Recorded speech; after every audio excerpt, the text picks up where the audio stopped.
दुनिया में कोई भी ऐसा इंसान नहीं है जो बीमार पड़ना चाहता हो, जबकि जीवन की सच्चाई यह है कि दुनिया में ऐसा कोई भी इंसान नहीं है जो कभी ना कभी बीमार नहीं पड़ता हो।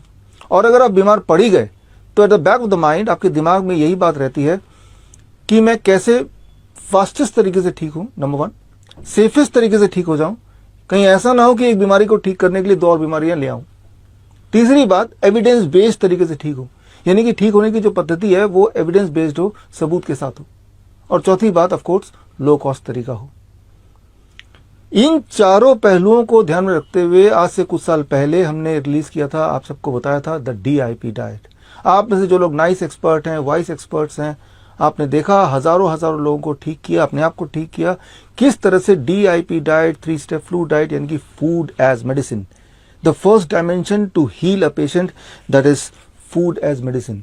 आपने फूड एज मेडिसिन यूज किया through DIP diet, through 3 step flu diet, और आपने पेशेंट्स को ठीक किया, हार्ट डिजीज ठीक किया, कैंसर ठीक किया।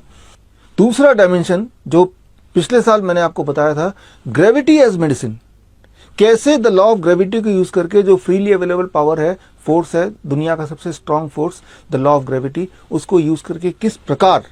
आप अपने आप को क्योर कर सकते हैं, ठीक कर सकते हैं। The second dimension, gravity as medicine, यानी कि अगर आपके बॉडी में टॉक्सिन भर गए हैं, फ्लूइड रिटेंशन हो गया है, आप ऑलरेडी डायलिसिस पे हैं, ट्रांसप्लांट की बात बोल दी गई है, तो आपको सिर्फ यूज करना है ग्रेविटी एज मेडिसिन। आप में से वो लोग जो EPM पैरामेडिक हैं, आप में से वो लोग जो हिम्स के डॉक्टर हैं, आपने देखा पिछले कुछ महीनों में हजारों लोग जो डायलिसिस पे थे, लेकिन उन्होंने ग्रेविटी एज मेडिसिन यूज किया और अपने आप को डायलिसिस मुक्त कर लिया, अपनी किडनी को रिवाइव कर लिया, पूरी तरह ठीक हो गए। The third dimension to heal, that is called heat as medicine. खास तौर पे जो इन्फेक्शियस रेस्पिरेटरी डिजीज है, कॉमन कोल्ड है, फ्लू है, इन्फ्लुएंजा लाइक इलनेस है, या ओमिक्रॉन बोलते हैं, या डेल्टा बोलते हैं, ये सब बीमारियां जिससे लोग डर रहे हैं या जिसका एक प्रोपेगेंडा फैलाया हुआ है, अगर आपने हीट प्रोटोकॉल यूज किया, हीट एज मेडिसिन यूज किया, तो कुछ घंटों में, 1 या 2 घंटों में आप ठीक हो सकते हैं। इसी महीने के शुरुआत में हमारे जो नाइस एक्सपर्ट्स हैं, वाइस एक्सपर्ट्स हैं, डायबिटीज एजुकेटर्स हैं, आपने ट्रेनिंग लिया, ये खास ट्रेनिंग, और उसके बाद आप लोगों ने लोगों को ठीक करना शुरू कर दिया, और ठीक कर करके आप वीडियो भी मुझे भेज रहे हैं, कैसे फ्लू होते ही, फीवर होते ही, कमजोरी आते ही, बॉडी एक होते ही आपने हीट प्रोटोकॉल यूज किया, 3 स्टेप हीट प्रोटोकॉल, और 2 घंटे के अंदर, 2 घंटे के अंदर ही पेशेंट ऐसे ठीक हो गए जादू की तरह जैसे वो बीमार थे ही नहीं। आज हम इस वीडियो के माध्यम से जानेंगे एक नया dimension, the 4th dimension, that is called vibration as medicine. Vibration as medicine,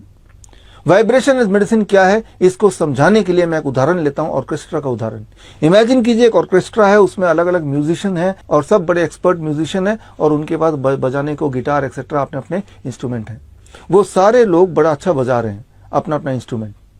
अब वो जो साउंड आपको सुनाई दे रही है वो आपके लिए म्यूजिक होगा या आपके लिए नॉइज होगा, ये डिपेंड करता है कि वो जो म्यूजिशियन है वो आपस में लय ताल के साथ बजा रहे हैं, आपस में हारमोनी के साथ बजा रहे हैं, या फिर वो अपने आप में इंडिपेंडेंट बजा रहे हैं, कोई हारमोनी नहीं है। अगर कोई हारमोनी है तो that is a music for you, और अगर हारमोनी नहीं है, आपस में कोरिलेशन नहीं है, then it becomes a noise for you. ठीक इसी प्रकार कई बार ऐसा होता है कि कोई पेशेंट, उसका हार्ट भी अच्छा है, लंग भी अच्छा है, किडनी भी अच्छी है, सारा कुछ अच्छा है, लेकिन फिर भी वो बेहद बीमार है। इसका मतलब